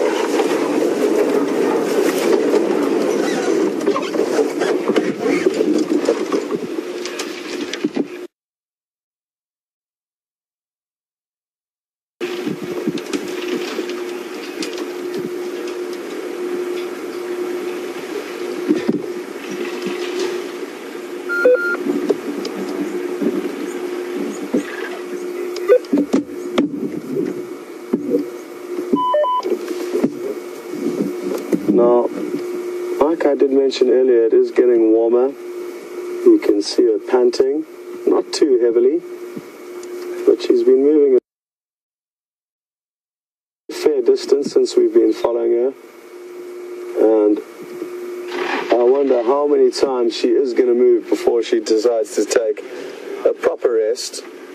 They do spend a lot of time sleeping every day. 16 to 20 hours is a statistic that's used for many cats, and that means we've been really lucky to follow her in this window period of movement, especially during daylight hours. It doesn't look like she's going to be here longer, and I can almost see, yeah, there we go, and she's coming right towards us. Isn't this awesome?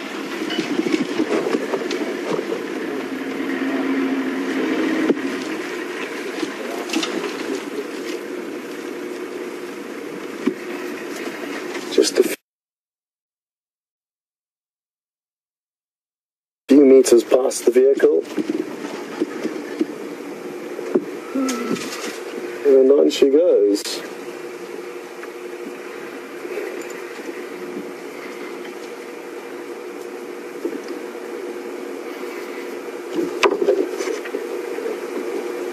Now, just by watching her move, she's just turned straight back west in the direction she's come from.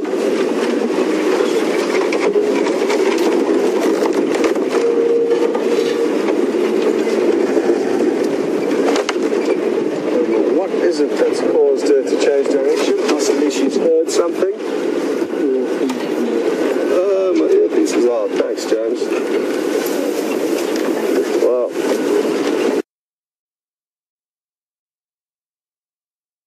Piece popped out, not of my ear, I would have noticed that, but of the little audio box that it plugs into. So I've had no comms with the FC, the final control room. But now I'm back in action.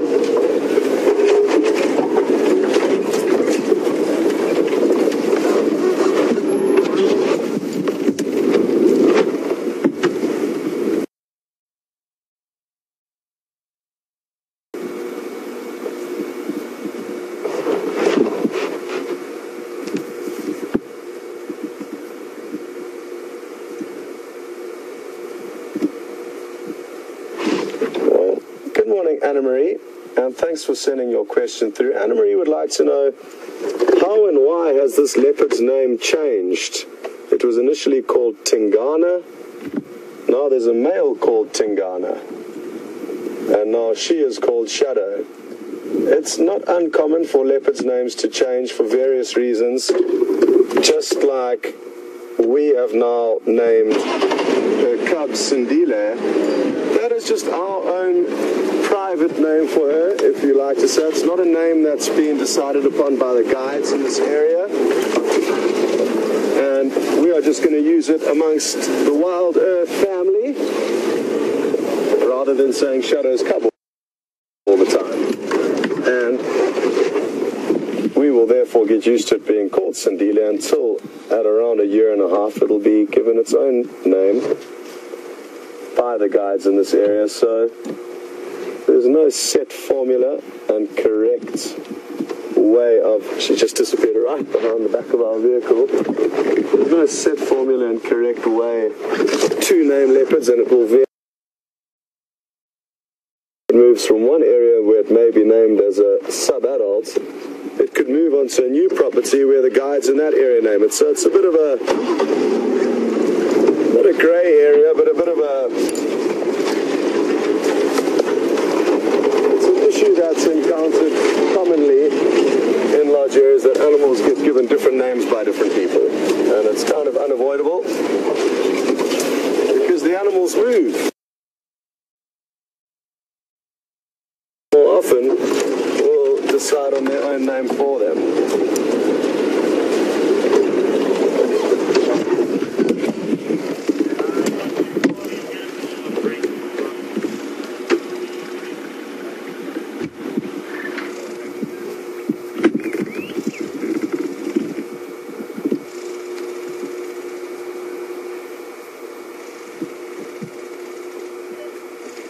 Tammy in Seattle, and Tammy would like to know where Shadow's cub is, and I've got a vague idea of where she left him. Well, actually a very good idea of where she left him this morning. She left him just minutes before we got to her, so we didn't see them together, sadly, but they were together, and they parted ways. And it's not uncommon for mothers to move with their cubs to get them into an area where the mother would like to hunt, and then tell the cub to stay put as she goes out and does her business. And we saw that just the other day when we were following her. And like I say, great prospects for this afternoon, because if we don't manage to find her, we've got a good idea of where the cub could be hiding out. So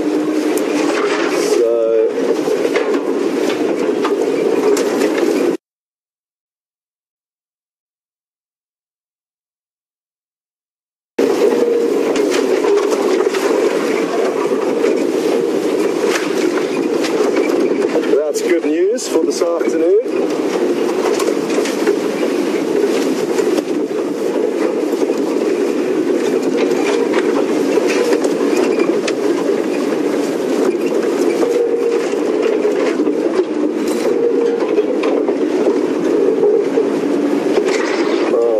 Shortly be getting another good view of her if she continues in the direction she was heading in.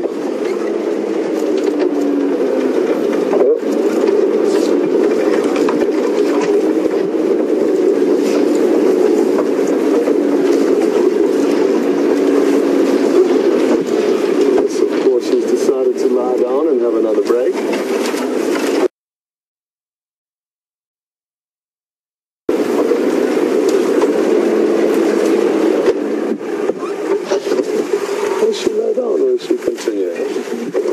She might be continuing just in an area where we can't see her.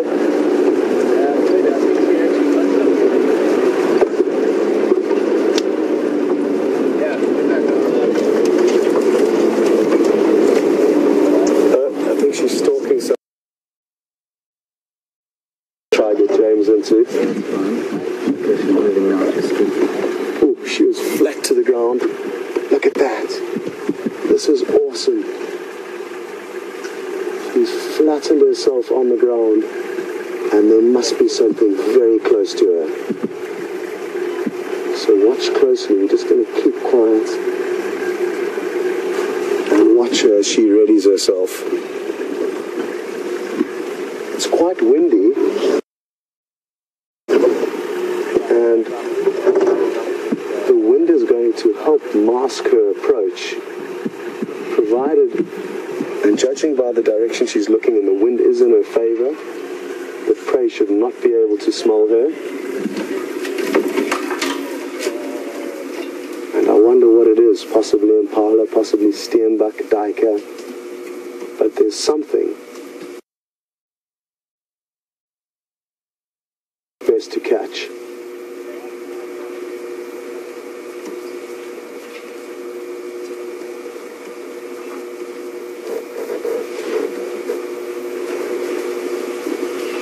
Now, in a situation like this, it is always tempting to try and get as close to the action as possible. But it's important to remember that we don't want to interfere or impact on what goes on here in any given way. We don't want to help her or the prey to either escape or to make the kill. We simply want to be bystanders and watch what happens. And to do that, in thick bush like this, we do just have to keep our distance and wait and see what happens.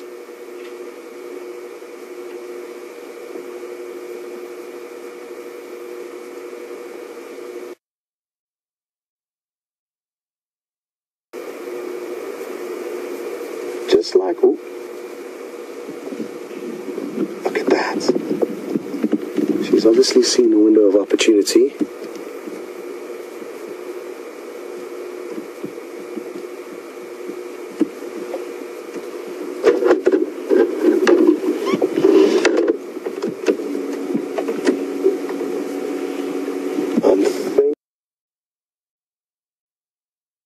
So slightly now. So hold on.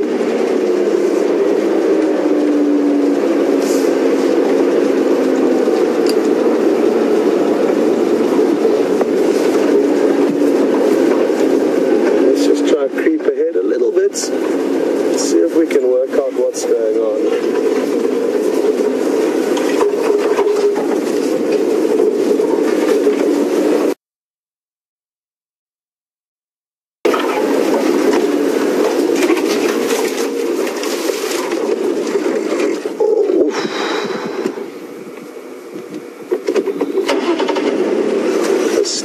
Just ran off.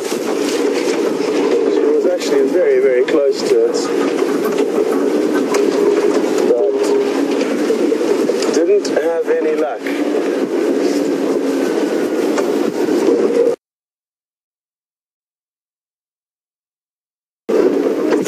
The steenbuck's a very small and agile antelope.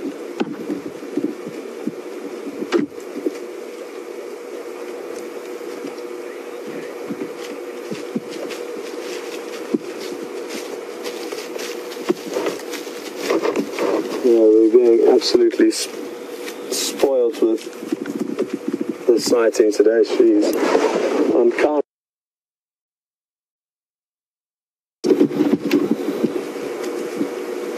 And again, we've been very lucky to witness that it's a very difficult job for leopards to catch their prey. And as a rough statistic, only 20% of their attempted hunts will end up in a successful kill. Hard to believe because they are such stealthy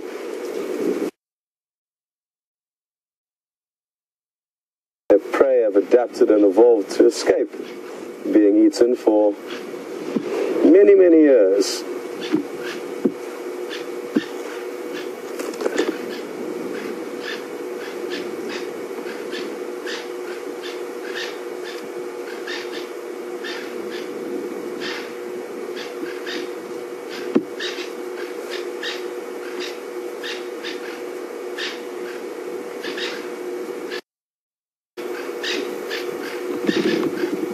Well, folks, while we catch up to this leopard and reposition to get you another view, it would be a great opportunity to head on back to Brent, see what the lion are up to, and I'm sure you'd like to say goodbye to all of you as the show draws towards a close, and we will see you before the end.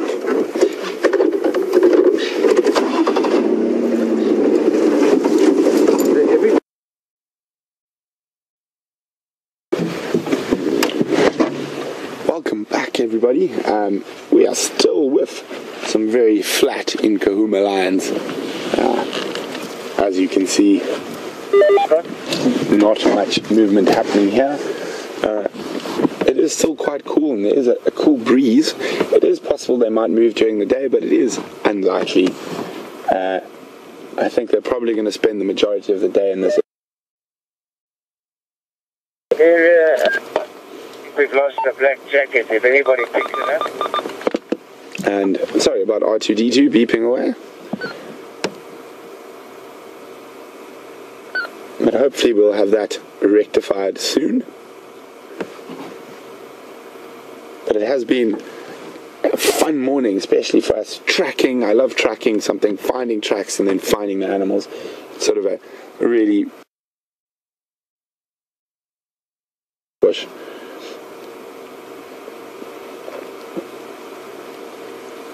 But there are buffalo reasonably close. Maybe if they make some noise this afternoon, it could entice the lions to follow.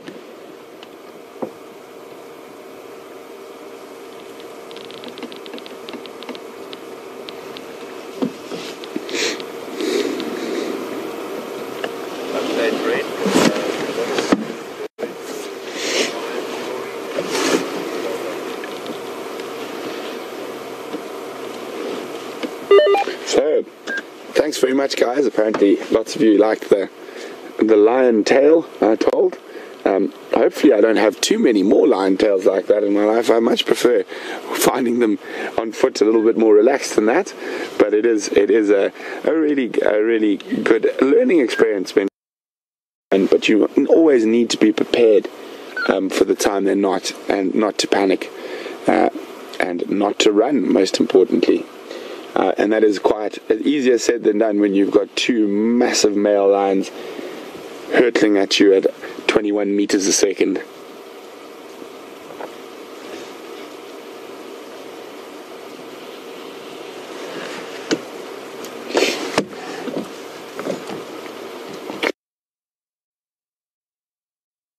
Admit, there's not much I like more than tracking cats on foot.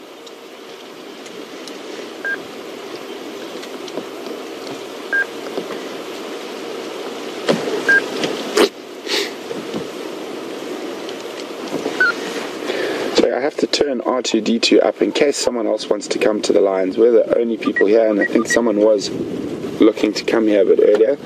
So I'm just going to turn it up, so excuse if there's a bit of beeping and I have to talk on the radio again. But what I'm hoping for the sunset safari is that these lions from here are going to head sort of south down towards the dam at the Nkuhuma Dam camp, and hopefully they might find some buffalo or something else in there. It is quite a thick area to follow them through, but don't worry, I'm quite sure we'll be up to it.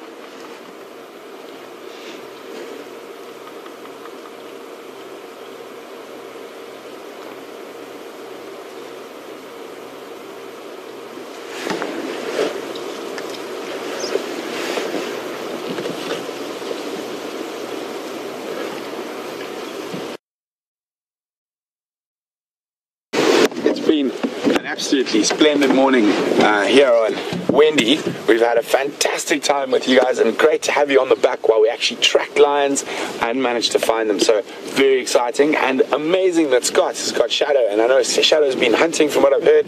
So you guys have been spoiled this morning. I mean, 2 cats. It's been a while since we've been able to do that. We're really happy that we've been able to share the lion and the leopard with you this morning. We've been up to, and thanks very much for watching. We really do appreciate all the questions, and they help us get through the drive, and it helps us to learn what you guys want to know about, and what you want to learn about, and what you want to see. So thanks very much, and we will have definitely see you on the sunset safari. I'm definitely coming straight back to these lions, so have fun with Scott for the rest of the drive. I have Shadows on the move, but enjoy a Shadow and Scott.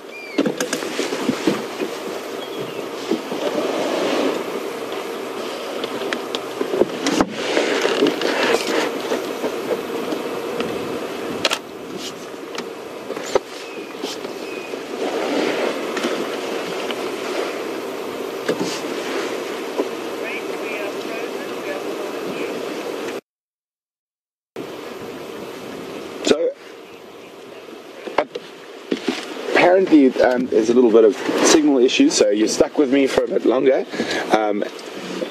Sorry about that. Gremlins out in the sky again, or fairies, depending on which way you want to look at it. And you can see there's that young male using his paw as a pillow.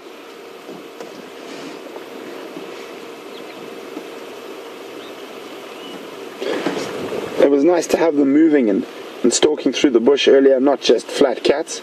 So good start. So we're going to try again across to Scott. So bye for now, and we'll see you on the sunset safari.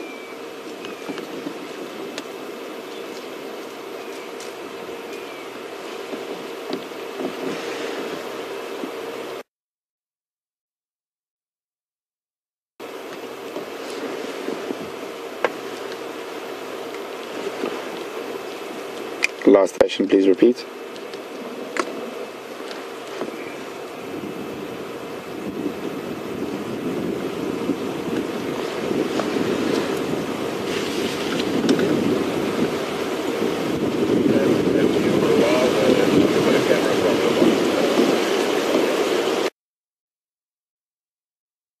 At full force, so you're back with me.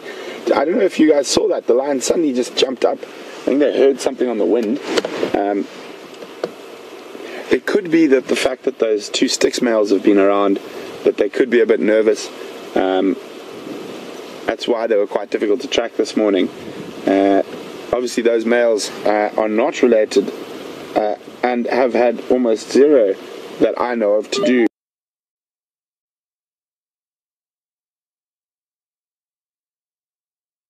with the pride.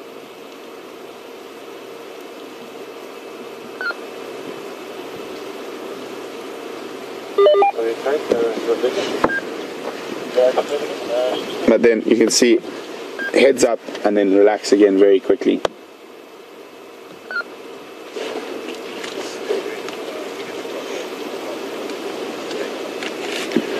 Bye again for the 3rd time, and over to Scott, and we'll catch up with you on the sunset safari.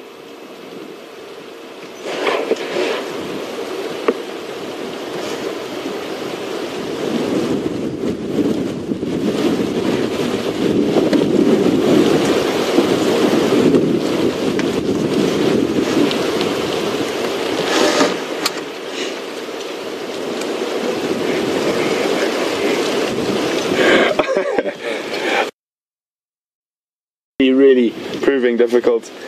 So you're stuck with me for the last few seconds. As again I said, I'll try my best to say thanks from Scott as well. I know you guys have had a wonderful time with Scott following Shadow while she's been stalking. Really exciting to always see a with them. So it has been a fantastic morning. It took us a while to get onto those tracks and find these animals, but you can guarantee all of us here will definitely always try our best to find you the best sightings while we're out. And again, from both Scott and James and Andrew and myself and everyone in FC, we really do appreciate all the questions and interaction we have with you. It's one of the more rewarding parts about